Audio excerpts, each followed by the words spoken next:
चारों तरफ औरतें हैं जो बिलोज पहन रही हैं, मेरी निगाहें उसके जिस्म को देख रही हैं। देखते देखते एक मर्द नामर्द हो जाता है। जब मर्द बीवी के लायक नहीं रहेगा तो वो अपनी ख्वाहिश पूरी करने के लिए नौकर के साथ तो ज़िना करेगी। जब मर्द अपनी बीवी को सेटिस्फाइड नहीं करेगा, ये गुटखा खा खा करके हिजड़ा हो जाएगा, बीवी के पास जाने से पहले ही या डिस्चार्ज हो जाएगा, तो उसकी बीवी नौकर से तो ज़िना करेगी। क्योंकि जब तुम मर्द नहीं है, जब तुम अपनी बीवी को सेटिस्फाइड नहीं कर सकता है, तो वो अपनी ख्वाहिश की तकमील के लिए दूसरे मर्दों का सहारा लेगी। इसलिए मैं कभी कभी कहता हूं कि अगर समाज को ज़िना से रोकना है तो उसके रोकने के लिए मर्द का जबरदस्त ताकतवर होना जरूरी है। और इसको हदीस में भी कहा गया, अल मोमिनुल क़विय्यु खैरु व अहब्बु इलल्लाहि तआला मिनल मोमिनिस सईफ। ताकतवर मोमिन अल्लाह के नजदीक बनिस्बत कमजोर मोमिन के ज्यादा पसंदीदा है। अल्लाह को ज्यादा पसंद है ताकतवर मोमिन, ताकतवर मोमिन।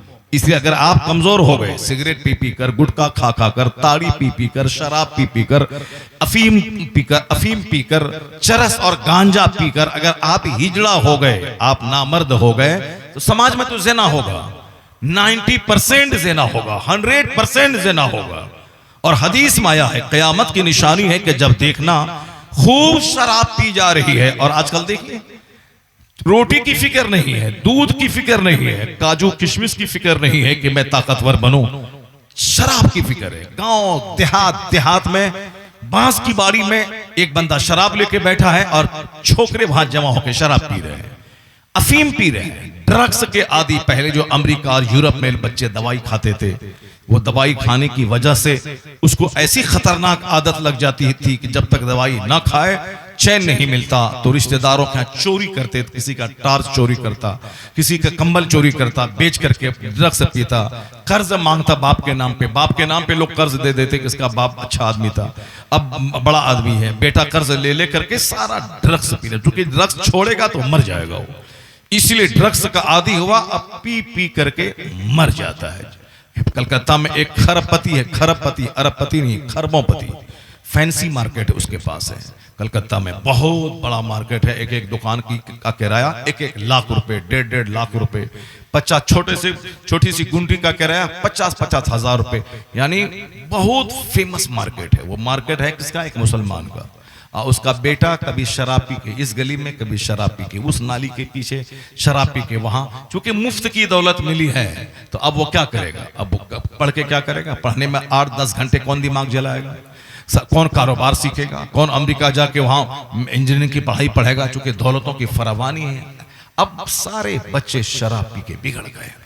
उससे बेहतर था कि उनका बाप गरीब रहता, रेडी चलाता, ईंट ढोता, उसका बच्चा मेहनत से 10-12 घंटे पढ़ाई करके इंजीनियर बन जाता, प्रोफेसर बनता, बैरिस्टर बनता, लॉयर बनता। और आजकल ऐसा हो रहा है, सब्जी बेचने वाली की बेटी IAS ऑफिसर बन रही है साहब, एक ड्राइवर की बेटी, ऑटो चलाने वाली की बेटी IAS ऑफिसर बन रही है। ऐसा हो रहा है। मेहनत, क्योंकि पढ़ाई के पीछे मेहनत लगती है, और जहां खाने पीने की सहूलत है, एयर कंडीशन घर है, वहां कौन मेहनत करता है? इसलिए गरीबों के घर से ही क्रीम और जीनियस लोग निकलते हैं। तो मैं कहता हूं कि मालदारी में बच्चे अफीम और चरस के आदी हो जाते हैं।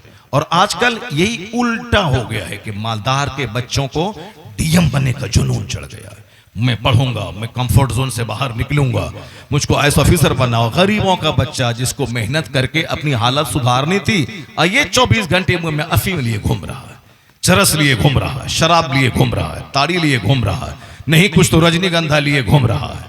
दिन भर ईंट ढोना है, 500 रुपए कमाना है, 200 रुपए घर में, 300 रुपए का साहब वो अफीम और चरस पी लिया है। इसलिए ये अफसोस की बात है कि जिसको मेहनत करके अपने माँ बाप खानदान की हालत को अपलिफ्टमेंट, ऊंचाई की तरफ ले जाना था, इंतहाई दर्जे का घटिया काम करके समाज की आबरू, माँ बाप की आबरू को मिट्टी में मिलाने का काम कर रहा है। जरा गौर से मेरी बात सुनिए। ज़िना को बढ़ाने में मर्द की नामर्दी, कमजोरी का बहुत बड़ा हाथ है। इसलिए ज़िना को रोकने के लिए हर मर्द को ताकतवर होना पड़ेगा। और मर्द को ताकतवर होने के लिए सिगरेट, गुटखा, बीड़ी छोड़ना होगा। मर्द को ताकतवर होने के लिए शराब, ताड़ी, अफीम, चरस छोड़ना होगा। मर्द को ताकतवर होने के लिए दिमाग में गंदा ख्याल को छोड़ना होगा। और गंदा ख्याल छोड़ने के लिए बंदा को पढ़ना लिखना होगा, पढ़ाई का जुनून सवार करना होगा। मुझको पढ़ना है, 90% नंबर लाना है। जो आदमी हमेशा किताब पढ़ेगा, फिजिक्स पढ़ेगा, केमिस्ट्री पढ़ेगा, बायोलॉजी पढ़ेगा, हिंदी पढ़ेगा, उर्दू पढ़ेगा, ज्योग्राफी पढ़ेगा, जीएस पढ़ेगा, जीके पढ़ेगा, उसको फुर्सत कहाँ है कि वो दिमाग में गंदी गंदी बातें लाएगा? उसको फुर्सत कहाँ है कि किसी से प्यार मोहब्बत के नाम पे सारी जिंदगी बर्बाद करने का ख्याल आएगा? इसलिए अपनी औरतों को काम दीजिए। काम अगर नहीं दिए तो फिर वो दूसरों की तरफ मुंह देखेगी। काम ये दीजिए कि सुबह उठो तो सूरह यासीन पढ़ो, सूरह यासीन पढ़ो, सूरह बकरा पढ़ो, सूरह आल इमरान पढ़ो, 1 घंटे तक कुरान पढ़ते रहो, 1 घंटे तक बहारे शरीयत पढ़ते रहो, 1 घंटे तक 1000 बार दरूद पढ़ती रहो। घर का सारा काम अपने हाथ से करो, झाड़ू लगाओ, पोछा लगाओ, किचन में खाना तुम खुद से बनाओ। उसके बाद दोपहर में जोहर की नमाज पढ़ने के बाद थोड़ा सो जाओ, फिर उसके बाद उठो तो फिर पढ़ाई में लग जाओ, अपने बच्चों को पढ़ाने में लग जाओ। ट्यूटर रखने की कोई जरूरत नहीं, अपने बच्चों को खुद से पढ़ाओ, उर्दू पढ़ाओ, उर्दू राइटिंग उसको इमला करवाओ। असर से मगरिब के बीच में अपने ही घर में टहल करके 1000 बार दरूद पढ़ लो। इस मगरिब के बाद खाना वगैरह बनाओ, उसके बाद खाना बनाने ही में सारा टाइम बर्बाद मत कर दो। बिल्कुल सिंपल खाना इस्तेमाल किया करें आप। खाने में हमेशा गोश्त और मछली को आपने दखल दिया तो फिर लीवर आपका डैमेज हो जाएगा। हमेशा हरी सब्जी को दाखिल करें, और एक सब्जी, एक दस्तरखान पर डबल सब्जी कभी जमा ना होने पाए। मेहमान आए तो डबल ट्रिपल आप जमा कर दें मेहमान के लिए। अपने खाने के लिए डबल सब्जियां नहीं लाएं, अपने खाने के लिए सिर्फ दस्तरखान पे एक सालन रहे। दाल है तो सब्जी नहीं रहे, सब्जी है तो दाल नहीं रहे। अगर दाल है तो कोई दूसरी दाल है तो फिर क्या है कि दूसरी तरकारी ना रहे। एक तरकारी है तो उसकी दूसरी तरकारी ना रहे, सिर्फ एक सालन तरकारी पे रहे, एक सालन दस्तरखान पे रहे। बुजुर्गान दीन साहबे कराम का दस्तरखान सिर्फ एक सालन एक तरकारी उस पे रहती थी, डबल नहीं। क्योंकि उनका सारा दिमाग इस्लाम की तबलीग में लगा हुआ था। कैसे इस्लाम फैलेगा, कैसे कुफ्र मिटेगा, कैसे ईरान फतह होगा, कैसे हिंदुस्तान फतह होगा, कैसे अफ्रीका फतह होगा, कैसे समंदर पे जाकर के अफ्रीका जाएंगे, वहां कैसे इस्लाम फैलाएंगे। तो उस दिमाग में तो 24 घंटे इस्लाम की तबलीग का नशा था। उसको कहा ये खाएं वो खाएं, ये टिक्का साहब शामी खाएं, कबाब खाएं, टिकिया खाएं। जैसे बकरीद के मौसम में औरतों को क्या होता है, गोश्त को पीसें, कूटें, टिकिया बनाएं, कबाब बनाएं, ये बनाएं। अब पूरी एनर्जी उसी में लग गई। ये बकरीद का 10 दिन और ये यौम अरफा, यौम नहर, यौम तशरीक, ये इबादतों का दिन है। आदमी खाए पिए, रोजा नहीं रखे, मगर तकबीर पढ़े, हर नमाज के बाद जोर से तकबीर कहे, इबादत का दिन। अब सारा वक्त बंदा गोश्त खाने में लगा दिया। गोश्त खा रही है, गोश्त तैयार कर रही है, मर्द गोश्त खा रहे हैं, पेट खराब हो रहा है, लूज मोशन हो रहा है, खट्टी डकारें आ रही हैं, फिर साहब गैस की दवाइयां खा रहे हैं। ये वक्त था इबादत करने का। हाजियों के हज को याद करके हरमैन में आज वो कंकड़ी मार रहे हैं, आज बिना में क़याम कर रहे हैं। आज कंकड़ी मारने का 3रा दिन है, आज तवाफ़े वेदा का दिन है, अब हुज्जाजे किराम के लौटने का दिन है। इस दिन में रोजा रखना हराम है। क्यों? वो दिन है खाने पीने और अल्लाह की इबादत करने का, जिक्र अज़कार करने का, दरूद करने का, कुर्बानियों को याद करने का। बस दिमाग में सिर्फ खाना बसा हुआ है। जिसका प्लान बड़ा होगा कि मुझको पढ़ना है, IAS अफसर बनना है, इस्लाम की तबलीग करनी है, मुझको बड़ा खतीब बनना है, मुझको बड़ा मुदर्रिस बनना है, तो वो नहीं देखेगा कि मैं चूना खा रहा हूं कि दही खा रहा हूं। वह चूना और दही में फर्क नहीं पैदा करेगा। महबूब इलाही निजामुद्दीन औलिया देहलवी की वालिदा अपने बेटे को आलिम फाजिल बनने के बाद जंगल भेज देती थी, जाओ वहां इबादत करो और ख्वाहिशात को मिटाओ। 15 दिन के बाद आते थे तो उनको दही खाने देते थे, और दही खाने देती थी और पूछती थी कि बेटा क्या खा रहे हो। निजामुद्दीन देहलवी कहते थे कि अम्मी दही खा रहा हूं। का बेटा अभी काम बाकी है और जंगल में जाओ। वो जंगल चले जाते, फिर वहां से 10 दिन के बाद आते, अम्मी फिर उनको दही देती, चूना देती खाने के लिए। तो वो कहते, और अम्मी पूछती कि बेटा क्या खा रहे हो, चूंकि दही और चूना दोनों देखने में एक जैसा लगता है। तो महबूब इलाही कहते थे कि अम्मी चूना है ये चूना। का बेटा और जंगल में जाओ, अभी बहुत काम बाकी है तुम्हारा, वहां खूब जाओ, खूब इबादत करो। जब वहां से आते जाते कहने लगे, दही को कभी कहते थे चूना है, चूना को कह देते कि दही है, तब मां कहने लगी, ए बेटा अब तेरा काम हो गया। जब तक ये जबान का चटखारा है, वो ख्वाहिश बाकी है कि ये दही है, ये चूना है, ये नमकीन है, ये मिठास है, तब तक समझ लो ख्वाहिश जिंदा है। बहुत बड़ा वली नहीं बन पाओगे। बड़ा वली बनने के लिए ख्वाहिश को मिटाना होगा, जबान की लज्जतों को दबाना होगा। बेटा निजामुद्दीन अब तेरा काम हो गया। जब तुमने चूना को दही कह दिया और दही समझ के खा लिया तो अब बेटा तेरा काम हो गया। इतना बड़ा काम हुआ कि चपरासी से लेके बादशाह तक तहज्जुद पढ़ाने वाला निजामुद्दीन महबूबे इलाही बन गया, वलियों की जमात का सरखेल और सरदार बन गया। माँ का इंपॉर्टेंट रोल रहा अपने बच्चों की ख्वाहिश, अपने बच्चे की ख्वाहिशात मारने, उसके दिल को साफ करने, उसके दिल और दिमाग में अल्लाह की इबादत का जुनून बसाने में माँ का बहुत बड़ा रोल है, बहुत बड़ा हाथ। अगर चाहते कि औरत की आबरू महफूज रहे, उसको काम थमा दीजिए। शैतान को अगर आपने काम नहीं दिया तो शैतान आपको खा जाएगा। आप सुने ही होंगे पहले एक बार कि जिस तरह के एक पीर साहब से मुरीद ने कहा कि हमको जिन्नात को मेरे बस में कर दीजिए। कहा जिन्नात को बस में कर लोगे तो फिर इस जिन्नात को काम नहीं दे पाओगे। कहा नहीं, मेरे पास बहुत काम है, मैं इतना काम है कि मैं थका दूंगा जिन्नात को, जिन्नात भाग जाएगा। फिर अब जिन्नात को उन्होंने एक मौकिल उसको दे दिया कि ठीक है लो। अब वो जिन्नात को बोला कि लाओ वहां से धान चावल लो। जिन्नात को बोला ठीक है, धान चावल हाजिर है, बोलो अब क्या करें। फिर बोला अब साहब ईंट लाओ, ईंट ले आया। अब बताओ क्या काम है। कहा बैंक से पैसा लाओ, पैसा ले आया। बोला अब बताओ क्या काम है। कहा वहां से घोड़ा और ऊंट लाओ, घोड़ा ऊंट ले आया। जिन्नात को क्या है, वो जिन्नात तो अभी यहाँ है, 1 मिनट में दिल्ली पहुंच जाएगा। वो बैंक चला जाएगा, बैंक से तिजोरी से पैसा ले आएगा, सब कुछ उसके पास हो गया, मकान, घोड़ा, हाथी, ये वो सब कुछ। बोला अब काम बताओ। अब ये परेशान हो गया, अब क्या काम बताएं उसको। फिर वो पीर साहब के पास गया, ये तो काम मेरा सारा पूरा हो गया, अब हम कैसे बताएं। पीर साहब बोला मैंने तुझको मना किया था कि तू उसको अब काम बताओ उसको। कहा हुजूर अब कोई काम नहीं, सब काम हो गया, घर, मकान, गाड़ी, छकड़ा, ऊंट, घोड़ा, हाथी, बैल सब हो गया, अब कौन सा काम बताएं उसको। घर में चावल, दाल, आटा सब मौजूद है, कौन सा काम बताऊं। कहा हुजूर माम को खा जाएगा। वो बोलता है कि काम बताओ वरना मैं तुझको खा जाऊंगा। अब पीर साहब बोला कि जाओ उसको एक कुत्ता का दुम लेके जाओ और उसको कह दो कि इस दुम को सीधा करो।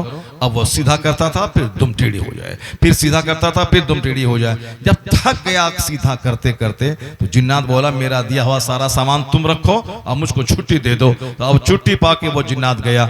अब इसको फुर्सत मिल गई। ये आप सुने होंगे कभी ये लतीफा, क्या मतलब, शैतान को काम चाहिए, उसी औरतें कमजोर हैं इसको काम चाहिए, बच्चा कमजोर है इसको काम चाहिए। बच्चा जब 1 से लेके 10 साल तक रहे उसको प्यार दीजिए, उसको खूब अब खिलाइए और 10 से लेके 20 साल के बीच में खूब इसको काम करवाइए। इतना काम करवाए कि जिस्म की हड्डी इसकी टूट जाए, रग रग इसकी पिघल जाए, इतना काम करवाइए। वक्त है काम लेने का, ये वक्त है गुलाम की तरह अपने बच्चों को खटाने का। उसको कभी भी कंफर्ट जोन में नहीं रखें। इस बच्चे को स्कूल नहीं जाए तो 2-4 तमाचा उसको मारे, दो चार साहब कमची उसको मारे। नमाज पढ़ने मस्जिद नहीं जाए जोहर असर मगरिब में, उसको जबरदस्त सजा दे। काम करे, बाजार जाओ, सब्जी लाओ, स्कूल जाओ, ट्यूशन जाओ। यानी ये 10 से लेके 20 अगर ये पीरियड बच्चों को आपने काम में लगा के उससे काम लिया, फिर उसके बाद सारी जिंदगी आपका बच्चा हमेशा आराम करता रहेगा। अब वो कंफर्ट जोन में जाएगा, अब वो ऐश के बिस्तर पे रहेगा। चूंकि 10 साल जो मेहनतें करके उन्होंने डिग्रियां हासिल की हैं, नौकरी हासिल की हैं, अब 20 साल के बाद आराम का वक्त आता है। ये 10 साल जिसने अब घूमने फिरने में गुजार दिया, खाने पीने में गुजार दिया, उसको तो 90 साल तक जब तक उसकी जिंदगी है तरसना पड़ेगा, दूसरों से भीख मांगना पड़ेगा, चोरी और डकैती करनी पड़ेगी। और जब बच्चा 20 साल का हो जाए जवान, तो अब उसको आप अपना पार्टनर बना लें, यानी अपने दोस्त की तरह उससे शेयर करें, उससे बातें करें, उससे गुफ्तगू करें, उससे मशवरा लें। ये इस्लाम सिखाता है और यही पैगाम आज अमेरिका का फिलोसोफर देता है, यही पैगाम हिंदुस्तान का साइकोलॉजिस्ट देता है, यही पैगाम चाइना और जापान के बुद्धिजीवी देते हैं। इसे मैं कहता हूं, एक कौम मुस्लिम, क्या चीज तुम्हारे पास नहीं है? मोहम्मद अरबी जैसा रहनुमा अल्लाह ने तुझको अता फरमाया, जिनसे बड़ा रिफॉर्मर, जिनसे बड़ा मुस्लिह, जिनसे बड़ा मुअल्लिम दुनिया में कोई ना पैदा हुआ, न कयामत तक पैदा होगा। जो अमेरिका और यूरोप और चाइना के दानिश्वर बच्चों की तरबियत के ताल्लुक से जो पैगाम आज दे रहे हैं, यही पैगाम मोहम्मद अरबी अलैहिस्सलाम ने 1400 साल पहले अता फरमाया है। इसलिए दुनिया का कोई दानिश्वर मुस्तफा से बड़ा नहीं है। आला हजरत की जबान में कोई फिलोसोफर बड़ा नहीं, कोई थिंकर बड़ा नहीं, कोई लायर बड़ा नहीं, सबसे आला व औला हमारा नबी, सबसे बाला व वाला हमारा नबी। अपने नबी को पढ़ेंगे तब न पता चलेगा कि आज का वैज्ञानिक क्या कहता है, मेरे हुजूर क्या कहते हैं। इसलिए नबी को पढ़ने वाला वो कभी किसी आइंस्टाइन, कभी किसी इब्राहिम लिंकन, कभी जॉर्ज वाशिंगटन, कभी किसी मसूलिनी, कभी किसी हिटलर, कभी किसी गौतम बुद्ध, किसी को बड़ा नहीं मानेगा, क्योंकि सबसे बड़ा अक्लमंद, सबसे बड़ा ज़हीन, सबसे बड़ा खूबसूरत, सबसे बड़ा मुस्लिम, सबसे बड़ा मुअल्लिम अगर कोई इस दुए जमीन पे है तो मोहम्मद अरबी की ज़ात गिरामी। उनसे बड़ा कोई नहीं पैदा हुआ, अल्लाह ने बनाया ही नहीं। लम याते नज़ीरों का फी नजरिन मिसले तो ना शुद्ध पैदा जाना, जगराज को ताज तोरे सरसू है तुझको शहे दूसरा जाना। ये बातें खालिस स्कूल की थी जो मैंने आपके सामने बयान की। साइकोलॉजी की बात है जो मैंने साइकोलॉजी में पढ़ी है। मैंने मैट्रिक हाईएस्ट नंबर से पास किया है, 400 बच्चों में टॉप किया है मैंने। इंटरमीडिएट मैंने कई कॉलेज में टॉप किया है। इन इंग्लिश उसमें टॉप किया है। अंग्रेजी ऑनर्स में मैंने पूरे कॉलेज में टॉप किया। मैंने मेहनतें की हैं, मैंने पढ़ा है, स्कूल को मैंने देखा है। स्कूल में मेरा सब्जेक्ट था इंटरमीडिएट में अंग्रेजी मेन सब्जेक्ट मेरा था। साइड का सब्सिडियरी सब्जेक्ट था साइकोलॉजी और सोशियोलॉजी और पर्शियन था। तो साइकोलॉजी मैंने पढ़ी है कि साहब साइकोलॉजी में साइकोलॉजिस्ट क्या कहते हैं, एक आदमी की पर्सनालिटी डेवलपमेंट कैसे होती है, एक आदमी की सोच कैसी है, किस आदमी की नाक, आंख, पांव, हाथ कैसा है, जिससे आप उसके कैरेक्टर का पता लगा सकते हैं। ये सारी बातें साइकोलॉजी की है। तो साइकोलॉजिकल थ्योरी है कि बच्चा जब 1 से लेकर 8 साल तक रहे, उसको खूब प्यार दे, उसे चूमे, चूसें, सीने से लगाएं, कांधे पे बैठाएं, उससे आप बच्चों की तरह हरकतें करें ताकि बच्चा आपसे दिल बहलाए, हरकतें करे। और ये सरकार अलैहिस्सलाम की प्यारी प्यारी सुन्नत है। आका अलैहिस्सलाम नमाज पढ़ते थे, आपका नवासा हुसैन आपकी पीठ पर आके बैठ जाते थे, आप नहीं मारते थे, अरे भागो मैं नमाज पढ़ रहा हूं, जैसे आजकल का जाहिल सब करता है। बच्चा उसका बैठ जाए, उठा के पटक दिया। नमाज पढ़ रहा है, कोई बाजू में आके खड़ा हो गया तो ये बिल्कुल इतना टाइट हो जाता है कि जैसे कि उसको मार के भगा देगा उसको। नहीं, जब नमाज पढ़ें और जगह थोड़ी सी बाकी है, कोई दूसरा आदमी घुस जाए, आप बिल्कुल सॉफ्ट बन जाए, नर्म बन जाए, आप अपने बाजू को सटा लें, अपने पाँव को एक दूसरे से मिला दें ताकि वो खड़ा हो जाए। नहीं, कोई आदमी पहले से बैठा हुआ था, जुमा का दिन है, खुतबा के बाद जब नमाज खड़ी हुई तो अब वो बच्चा बेचारा वो मस्जिद से बाहर जा रहा है, सब तमाशा देख रहा है, कोई उसको जगह नहीं दे रहा है। हालांकि बेहतर था कि खुद वहां से निकल जाते, उस आदमी को जिल्लत से बचा देते। और फिर जिल्लत से बचाना क्या है, थोड़ा सा आदमी नर्म हो जाए, जगह फौरन उसकी बन जाएगी। लेकिन नहीं, आदमी पूरा पांव फैला के पूरा टाइट हो जाता है, बदन को पूरा हार्ड कर लेता है। जबकि मसला है कि अपने नमाजी भाई के लिए अपने जिस्म को नर्म कर ले, सॉफ्ट कर ले, उसको जगह दे दे। और जब कोई कहे कि मजलिस में कि जगह दे दो, तो उस पर मजलिस में बैठे हुए लोग उसको जगह दे दें, उसको बैठा लें, उसको बेइज्जती से बचाएं। अगर वो तन्हा वहां से निकल गया तो जलील और अपने आप को बेइज्जत महसूस करेगा। तो एक मोमिन भाई को बेइज्जती से बचाने वाला अल्लाह ताला क़यामत के दिन उसको बेइज्जती से बचाएगा, क़यामत के दिन उसके ऐब की पर्दापोशी फरमाएगा। सिर्फ घमंड, गुरूर और जहालत में लोग जीते हैं।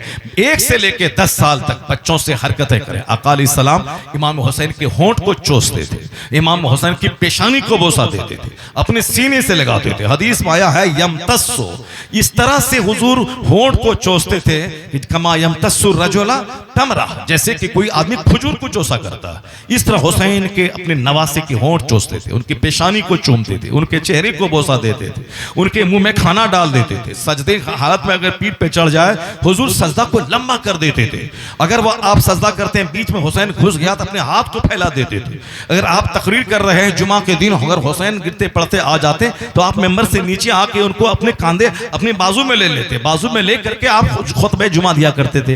ये प्यार था। लेकिन उसके बाद इसी प्यार में वो ट्रेनिंग मेरे मुस्तफा ने हसनैन करीमैन को दे दिया कि जब नाना की उम्मत पे मुसीबत के वक्त आ गए, वही प्यार जिस हुसैन को दिया गया था, उस हुसैन और हसन ने अपनी गर्दनें कटवा के नाना के दीन को बचाकर नाना की सारी मोहब्बतों का कर्ज अदा कर दिया।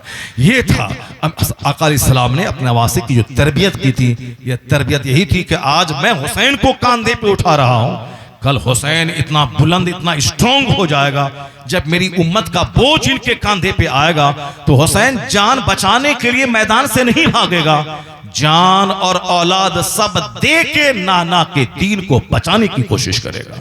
तो अपने बच्चों को खूब प्यार दें, जो साइकोलॉजिस्ट आज कहते मेरे पैगंबर ने प्रैक्टिकल में 1400 साल पहले बता दिया, और आज से 1000 साल पहले साइकोलॉजी नाम का कोई ब्रांच नहीं था, फिजिक्स केमिस्ट्री बायोलॉजी नाम की कोई चीज नहीं थी, अमेरिका नाम का कोई मुल्क आज से 1000 साल पहले नहीं था, और एक कॉलेज यूनिवर्सिटी दुनिया में नहीं थी आज से 1200 साल पहले। लेकिन आज जितनी बातें यूनिवर्सिटीज और कॉलेज में सिखाई जाती हैं और जितनी अच्छाइयां हैं, वो सारी अच्छाइयां मुस्तफा जाने रहमत से ली गई, आका सलाम से ली गई।